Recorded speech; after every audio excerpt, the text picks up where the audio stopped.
मेरे अमृतंश सभी भाइयों और बहनों, मेरे सभी लाडले बच्चों, पीछे हम चर्चा कर रहे थे कि आपके लिए कहाँ रुकावट आ सकती है, कैसे रुकावट आ सकती है। क्योंकि यहाँ आपके पास गुरु तो है नहीं और आप ध्यान लगाने की अवस्था में चल रहे हैं। ध्यान किसका लगा रहे हैं मुझे मालूम नहीं, किसका सिमरन कर रहे हैं मुझे ये भी पता नहीं। आपने किसको अपना इष्ट मान लिया है, या जिसको देख रहे हैं आप, जिसके ऊपर ध्यान लगा रहे हैं, या ध्यान ही केंद्रित कर रहे हैं केवल। तो अब ध्यान तो अपना काम कर रहा है, आपका ज्ञान जितना है आपके अंदर, आपका ज्ञान भी काम कर रहा है, लेकिन आपको संभालने वाला कौन है यहाँ, ये प्रश्न उठता है।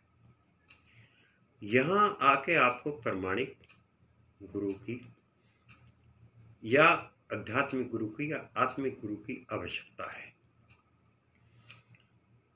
आपको इस अवस्था में पहुंचने के बाद अपना प्रमाणिक या आत्मिक गुरु ढूंढ लेना चाहिए। प्रमाणिक का मतलब ये है कि वो जितना कहे, गुरु जितना कहे उतना करके दिखाए,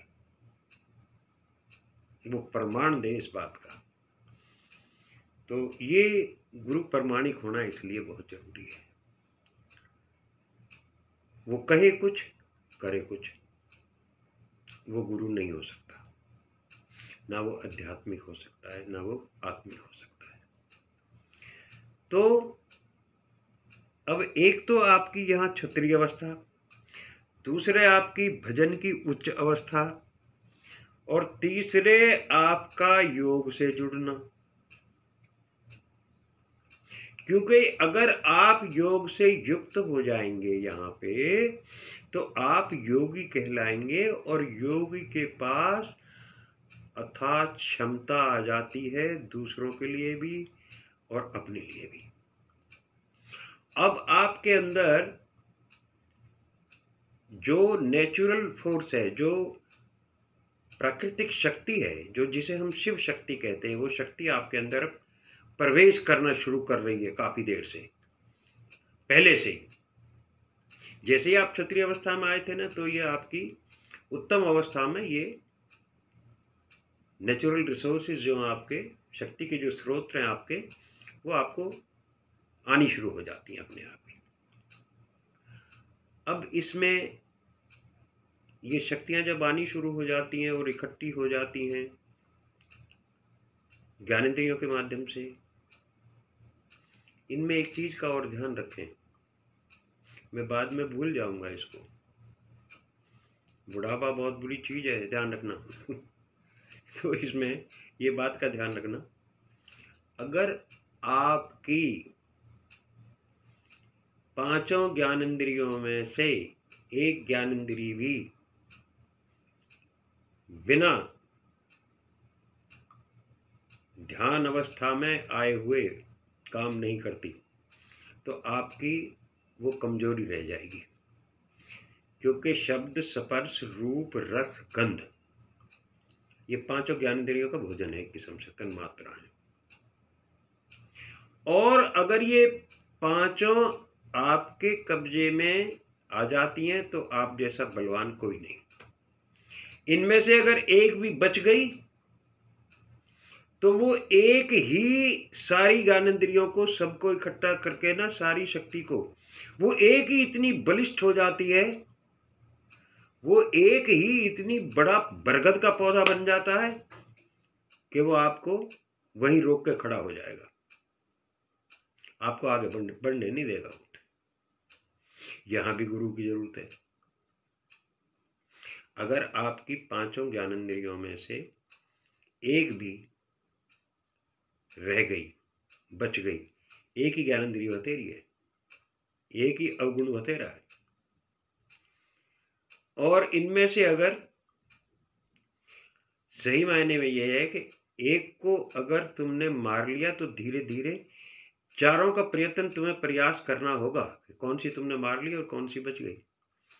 त्वचा बच गई, या शब्द बच गया, या स्पर्श। ये स्पर्श तो त्वचा के साथ आ गया। शब्द, रूप, रस, गंध, इनमें से कौन सा बच गया? नाक बच गई है, वाणी बच गई है, या आपके कान बच गए, आंखें बच गई है, या त्वचा बच गई है? छूना। घर्षण। घर्षण का मायना आप जानते होंगे, समझते होंगे। काम वासना का बहुत बड़ा स्रोत रहे है।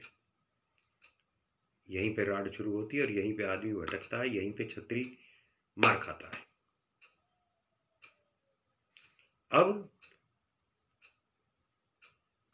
अगर आपकी पांचों ज्ञानेंद्रियां आपके दायरे में आ गई हैं, आपको इन स्वादों से अब आपका मन भर गया है, तो आप योगी की अवस्था को प्राप्त कर गए हैं। यहाँ आप योग से युक्त हो गए हैं। पांचों ज्ञानेंद्रियों का दमन करना ही योगी कहलाता है। आज के लिए इतना ही। कल फिर बात करेंगे, और कल हम आप एक ऐसा टॉपिक बताऊंगा जो कि हम अपने ऑरा को कैसे जाने, हम अपने तेज को कैसे जाने, हम अपनी शक्ति को कैसे पहचाने कि हमारे अंदर कुछ हो रहा है। अभी तक तो तुम्हें ऐसा कुछ पता नहीं लगा होगा, लेकिन मैं तुम्हें ये बताऊंगा, कल समझाऊंगा कि तुम अपने ऑरा को कैसे जानो, ताकि तुम्हें आगे का रास्ता खुले। अपने ऑरा को जानने के लिए कल हम एक प्रयोग करेंगे और आपको मैं दिखाऊंगा कि कैसे अपने ऑरा को आप जाने। भारत माता की जय। जय हिंद की सेना। राधे राधे। भाई, इकट्ठे होकर रहना है सबने, कोई जाति नहीं, कोई संप्रदाय नहीं। सब जितने भी संप्रदाय हिंदुओं में से हैं, हिंदू में से निकले हैं। आप जानते भी हो, आपने शास्त्र भी पढ़े होंगे, सामाजिक अध्ययन भी किया होगा, भूगोल भी पढ़ी होगी। तो आज के लिए इतना ही काफ़ी है।